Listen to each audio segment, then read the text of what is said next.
Bonjour, c'est Jules Lavie pour Code Source, le podcast d'actualité du Parisien.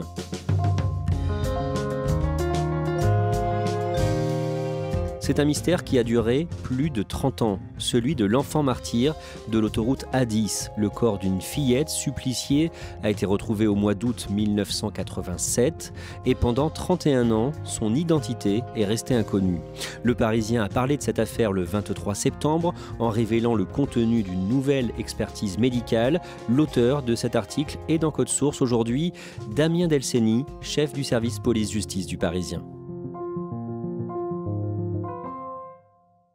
Un jour de printemps 2016, en juin, Damien Delceni, une bagarre éclate dans un commerce de Villers-Cotterêts dans l'Aisne. Oui, c'est le patron d'un restaurant, enfin, un genre de kebab à Villers-Cotterêts qui reçoit une livraison de viande assez habituelle. Et puis il va s'embrouiller, il va se disputer avec le livreur. Ça va se finir en bagarre, une vraie bagarre. Ce restaurateur, il va blesser assez sérieusement le livreur qui va déposer plainte.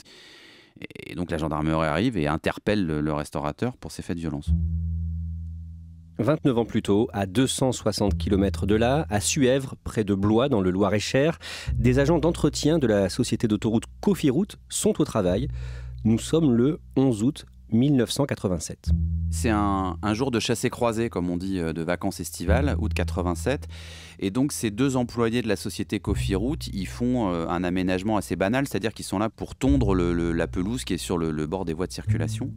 Et effectivement, ils aperçoivent au niveau, c'est très précis, du point kilométrique 135, on est tout près de la sortie Blois à l'époque, ils aperçoivent quelque chose, une forme, une masse dans un talus. Ils pensent au départ que ça peut être un animal, parce qu'il y a beaucoup d'animaux qui sont fauchés comme ça la nuit sur l'autoroute. Et puis en se rapprochant, ils distinguent quelque chose qui est plutôt une couverture bleue.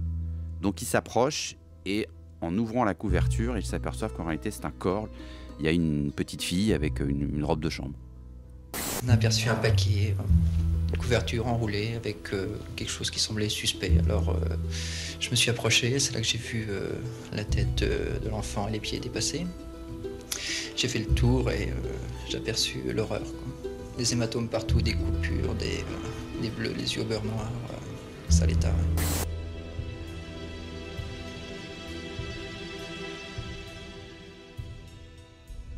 Tout ce que l'on sait au départ sur ce corps, finalement, ce sont des chiffres.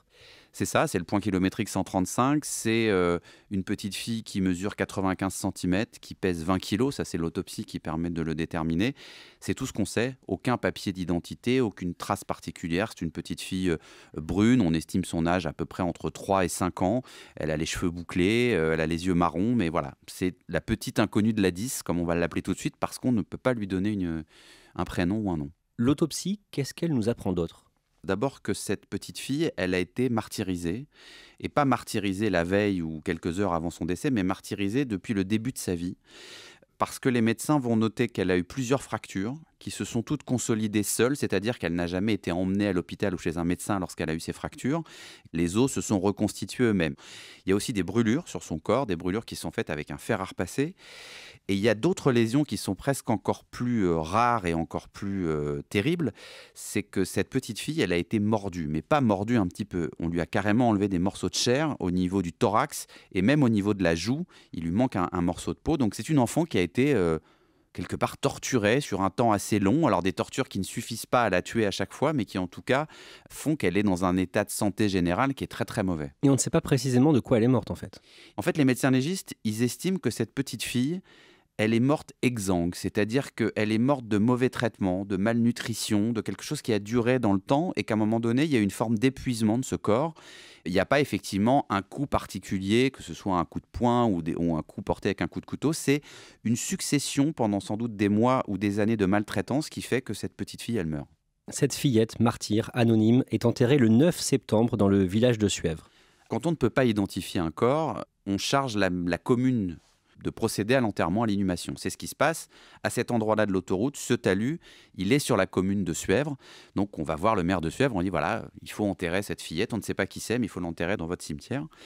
Et donc ce village, qui est un petit village qui fait 1600 habitants, il va se mobiliser pour cette petite fille.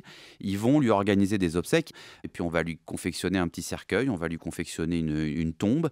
Et on va l'enterrer là. Il y a quelques gendarmes qui sont venus, des enquêteurs, parce qu'ils se disent que peut-être à l'occasion de cet enterrement, quelqu'un va venir, quelqu'un de la famille, un proche qui va être un peu rongé par le remords et qui va venir. Donc ils vont assister à ces obsèques, mais en réalité, il n'y a qu'une dizaine d'habitants qui sont présents, le curé qui va dire quelques mots, et puis on va enterrer cette fillette dans ce petit carré sous des graviers blancs dans le cimetière de la commune. Vous avez été sur place, Damien Delceni. À quoi ressemble cette tombe? C'est une tombe qui a vieilli, puisque forcément, elle était entretenue uniquement par les habitants du village pendant des années. Et puis une phrase qui a été gravée sur la pierre tombale où il y a marqué « Ici repose un ange ».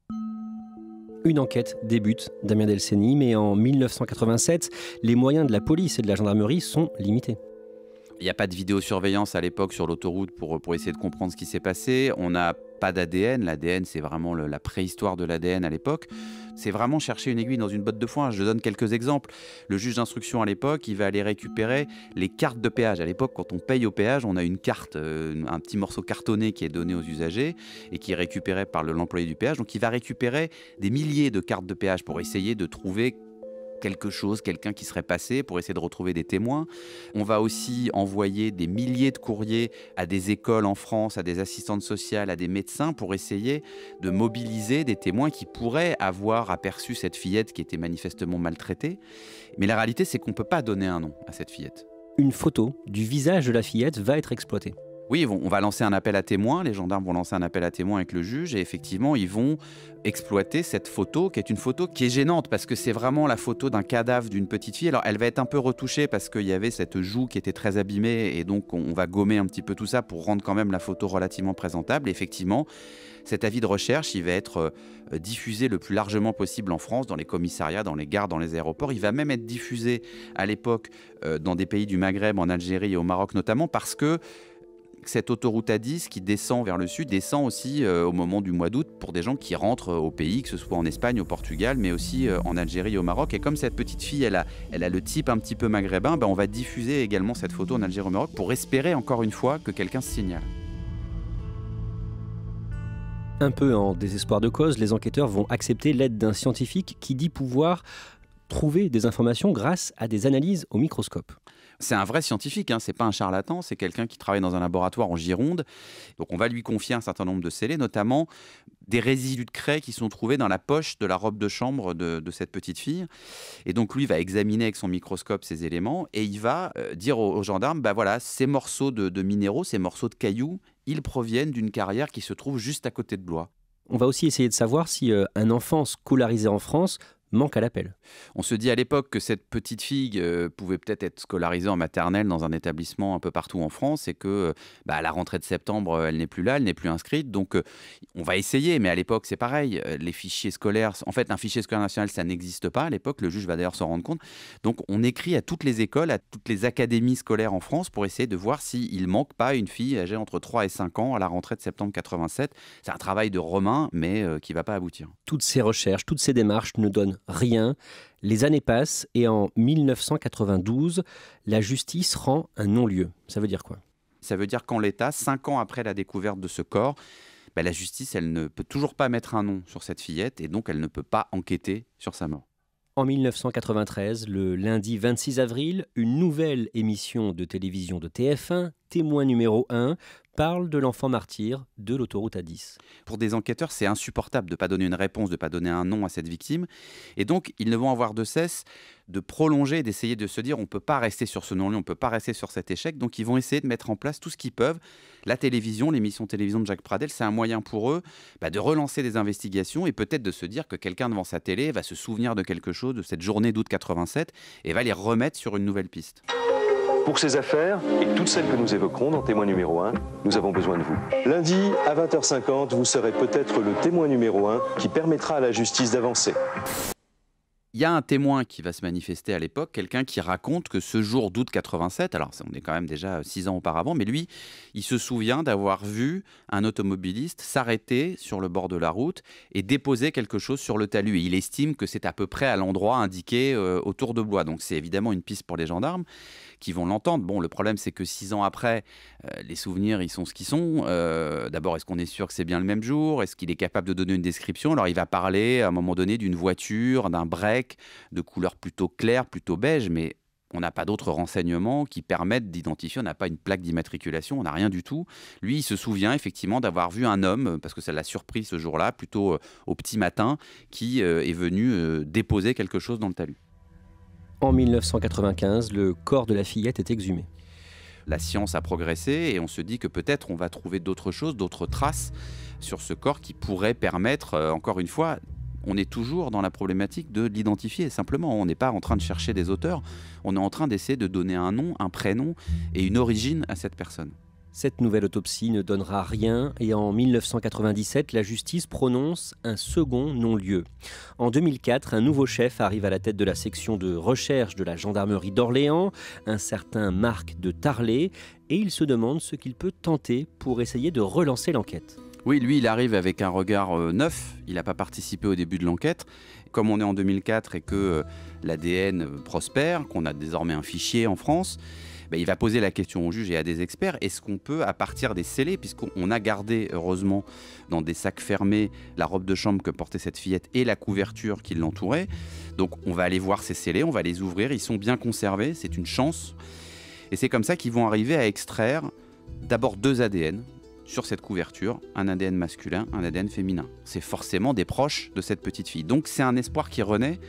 On va enfin pouvoir peut-être un jour identifier les personnes qui étaient autour de cette fillette. Mais pour l'instant, ces ADN ne correspondent à aucun ADN présent dans un fichier. Alors à l'époque, le fichier ADN, il est très peu riche, très peu fourni, parce qu'on est au tout début du fichier national des empreintes génétiques. Donc il y a quelques milliers d'ADN, et dans ce millier d'ADN qui sont dans le fichier, il n'y a pas d'ADN qui correspondent à ces 2 ADN trouvés sur la couverture. Cela fait plus de 20 ans que le petit corps de la martyre de l'autoroute A10 a été retrouvé et sa tombe est toujours fleurie. Le juge d'instruction, dès qu'il passait dans la région, après être parti, après avoir été dessaisi du dossier, il faisait toujours un crochet par le cimetière pour venir se recueillir sur cette tombe. Et puis les gens du village, c'était devenu un petit peu la petite fille du village. C'est-à-dire que oui, il fallait fleurir cette tombe régulièrement parce que personne d'autre évidemment ne le faisait. On savait où elle se trouvait dans le cimetière et effectivement les gens, le maire, etc. venaient entretenir la tombe.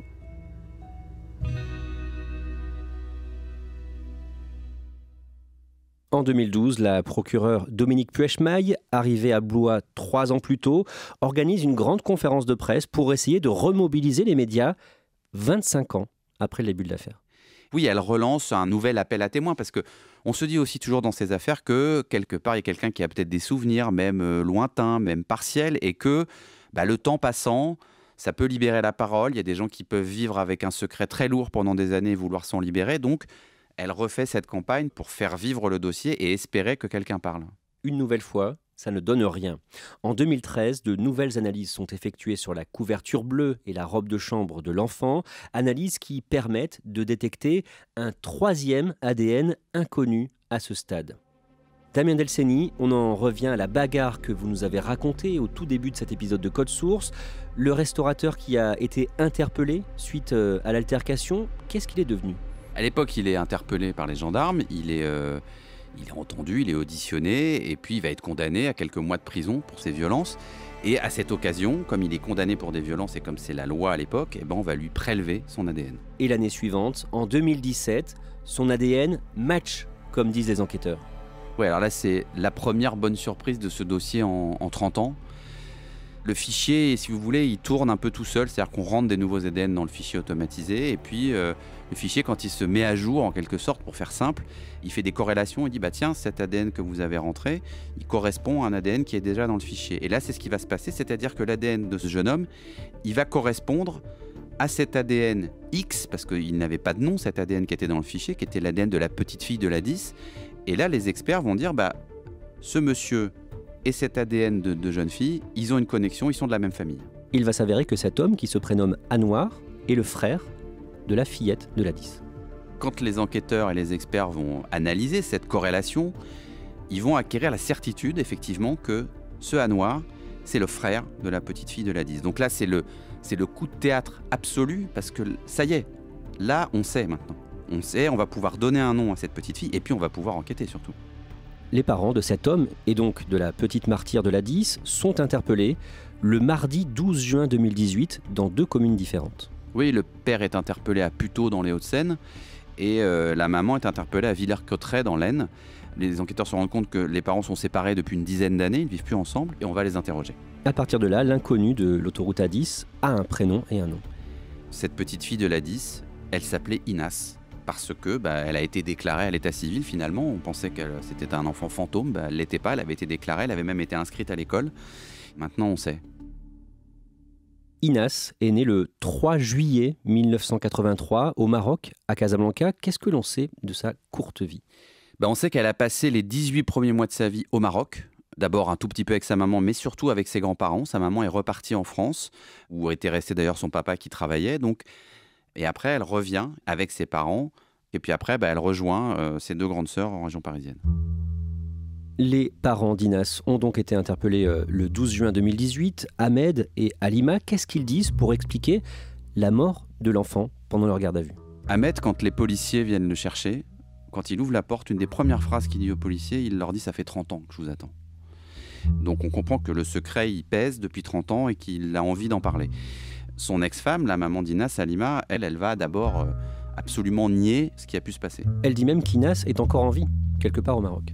Elle raconte aux policiers effectivement que Inas elle est en vie, qu'elle est au Maroc. C'est d'ailleurs une légende qui avait été racontée aux autres enfants de la famille, ceux qui sont nés après Inas, ses petits frères notamment qui sont nés après elle. Elle va essayer d'adapter cette espèce de fable familiale qui permettait de faire tenir le secret en racontant cette version-là aux enquêteurs. Bon, sauf qu'évidemment, ça ne tient pas la route 5 minutes, quoi. Au fil des interrogatoires, les enquêteurs parviennent à reconstituer les derniers instants de la vie d'Inas. Elle serait morte dans la nuit du 11 août 1987, alors que la famille s'apprêtait à partir au Maroc en vacances. Que dit la mère ? La mère, elle a une version très, très édulcorée de ce qui a pu se passer, parce que d'abord, elle raconte que sa fille n'était pas morte quand ils sont partis de leur logement pour prendre la route des vacances. Elle dit, voilà, elle était endormie, elle était dans mes bras, et c'est pendant le voyage qu'on s'est aperçu qu'elle ne respirait plus. Elle réfute toutes les violences. Elle dit qu'en gros, oui, c'était une fillette qui pleurait souvent, qui mangeait pas bien, qui était difficile, mais tout ça, elle le rejette d'un bloc complet, c'est pas elle.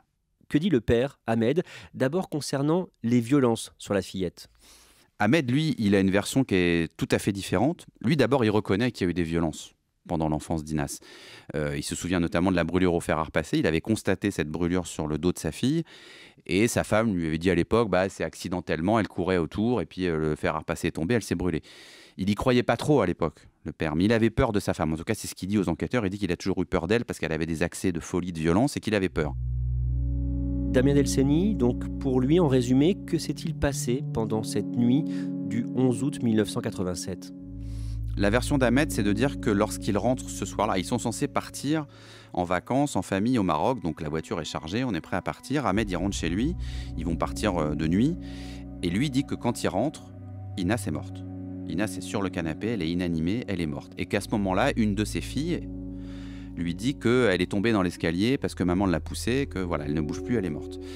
Lui raconte qu'à ce moment-là, la première démarche qu'il fait, qui semble être la bonne, c'est de sortir de chez lui pour aller au commissariat de police et dénoncer, enfin dire voilà, ma fille est morte, c'est ma femme qui l'a poussée. Et puis en chemin, il fait demi-tour. Il raconte, il dit j'ai pas eu le courage de dénoncer ma femme, j'ai pas eu le courage de plonger toute ma famille dans ce drame. Donc il fait demi-tour. Et là, on monte dans la voiture, on charge la voiture, on prend Inas, on prend les bagages, on part et on va déposer ce corps quelques heures plus tard sur l'autoroute A10 à la sortie de Blois. Il va dire aux policiers, voilà, à partir du moment où on prend cette décision de ne pas prévenir la police ce soir d'août 87, on ferme le couvercle. Et après, c'est un secret de famille qui va durer pendant 30 ans parce qu'on ne peut plus rien faire. Il reconnaît même qu'ils se sont emprisonnés et que lui s'est emprisonné dans ce terrible secret et qu'après, on ne pouvait plus rien dire parce qu'on se dénonçait et en se dénonçant, on faisait partir toute la famille dans le drame. Damien Delceni, on ne sait pas encore quand les parents d'Inas seront jugés, sans doute en 2022. Et le jeudi 23 septembre, Le Parisien revient sur cette affaire en révélant le contenu d'une nouvelle expertise médicale qui semble accabler la mère d'Inas. Oui, ce qui est sûr, c'est que toutes les expertises médicales qui ont été faites, les précédentes et celle-là, valident plutôt la version de Ahmed, la version du père. Pourquoi ? Parce que d'abord, tout ce qui a été fait, notamment sur les 2 morsures qu'on constate sur le corps d'Inas en 87, ce sont des mâchoires féminines. Ça a été validé absolument. Et il y a une de ces traces dont on sait que c'est forcément la mâchoire de Halima.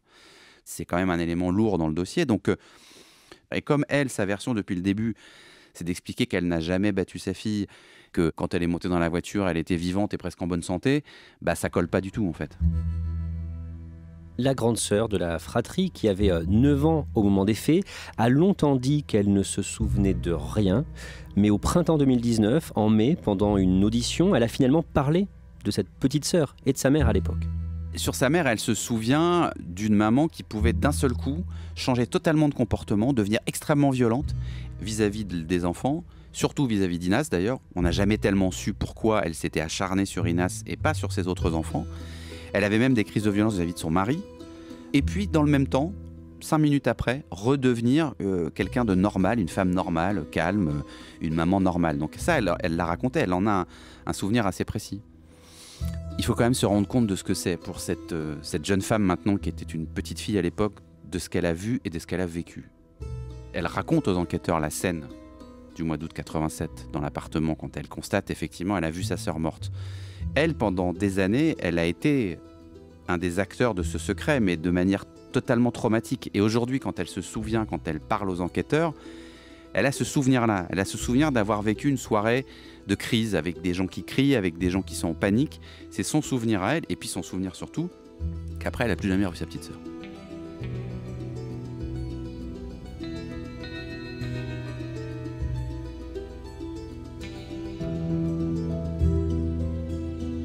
Merci à Damien Delceni.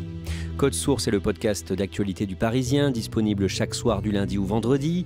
Pour ne rater aucun épisode, abonnez-vous sur n'importe quelle application audio et vous pouvez aussi nous retrouver sur leparisien.fr.